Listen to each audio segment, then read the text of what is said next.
Vilnis Ķirsis, Rīgas mērs un profesionāls klases vecākais kopš 1980. gada.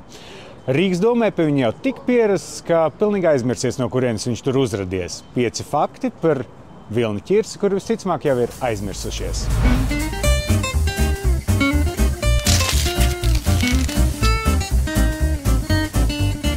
Viņa karjera visticamāk balstīta romiešu mitoloģijā, jo daudz kas atkarīgs no tā, vai fortūna uzsmaida vai nē.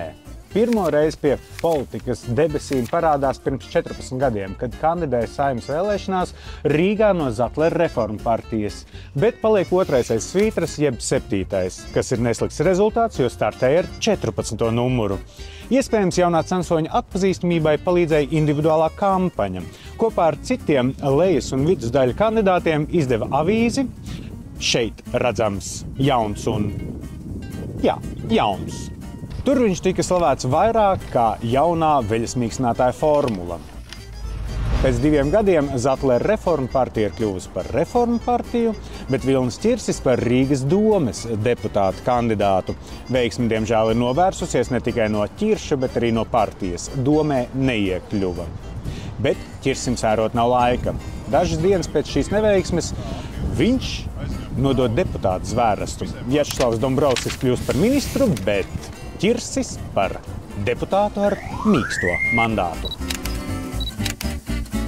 Uz 2014. gada Saeimas vēlēšanām daļa no reformu partijas ieplūst vienotībā. Bet kā lai izceļas uz citu censoņu fona? Ķirsis nolēma turēties pie pārbaudītām vērtībām. Jau atkal rīko individuālo kampaņu, jau atkal izdod avīzi. Jau atkal bilde ar biļeteni, kur ievilks plusiņš Vilnim. Bildēs blakus atrodas ministru prezidentei Straujumai, lai radītu iespēju, ka viņi ir labi čomi.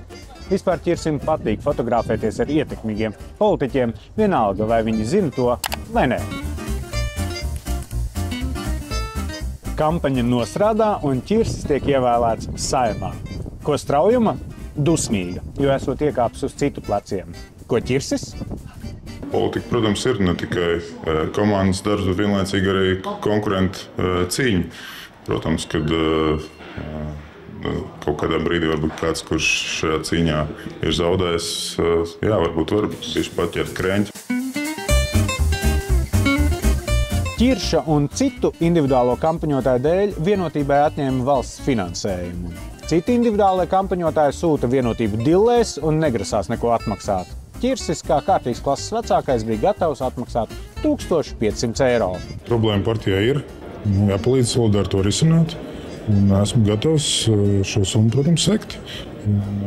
Jau esmu atrunāts kādā veidā un nokārtot savas saistības, un esmu jau to sācis darīt.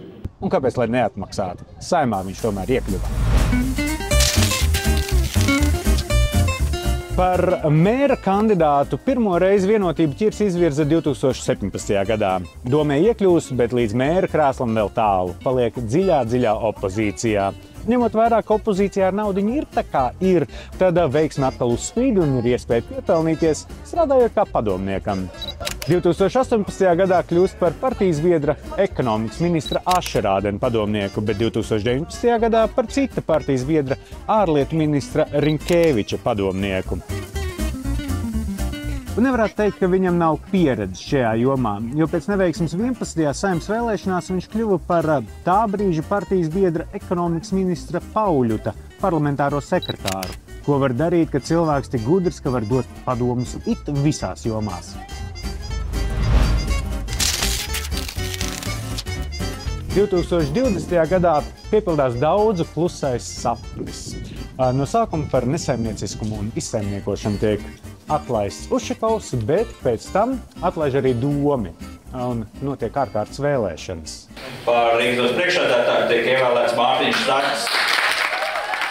Ķirsis jau atkal kandidē un iekļūst domē, kļūst par vienu no 3 vietniekiem. 2023. gadā mērs Stakis paziņo, ka iespējams izsaimniekoti 7 miljoni ceļu uzturēšanas naudas. Atstādina satiksmes departamenta pagaidu vadītāju Jāni Vaivodu. Izmeklēs Māris Knoks. Ķirsis ar to nav mierā un nāk ar savu ierosinājumu.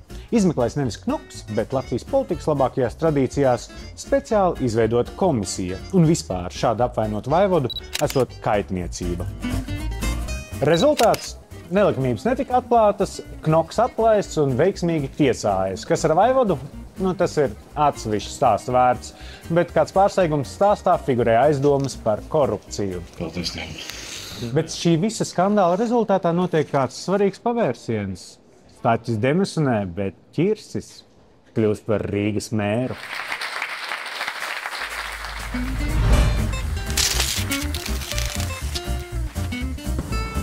Ielu uzturēšanas nesmukumi ir lielākais un skaļākais Ķiršu domas skandāls. Protams, ja neskaita nemitīgo kasīšanos koalīcijā, bet potenciāli ir ielikts pamats vēl vienam.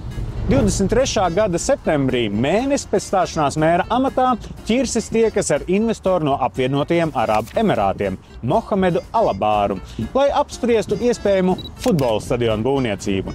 24. gada janvārī ar to pašu Alabāru pāraksta nodomu protokolu par to, ka Alabārs investēs 3 miljardus eiro Riga Waterfront projektā.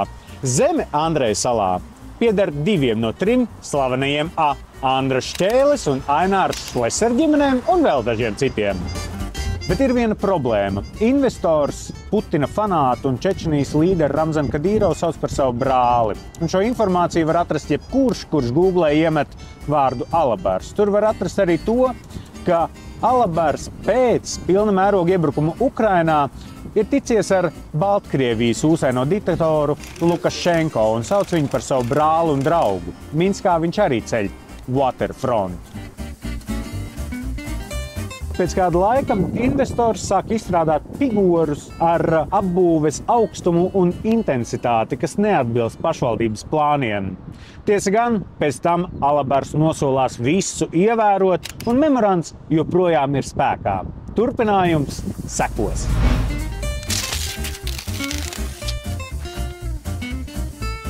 Vēl pēdējā lieta. Politiskās karjeras sākumā Ķirsis reklāmās stāstīja, ka dzīvo nosiltinātā mājā Purciemā. Bieži man cilvēki jautā, vai es pats dzīvoju nosiltinātā mājā. Jā, mana māja Zelzavas ielā 97 ir ieguvusi pavisam citu skatu. Tagad viņš dzīvo Garkalnē, bet Rīgā viņš ir deklarējies un mēdz fotografēties.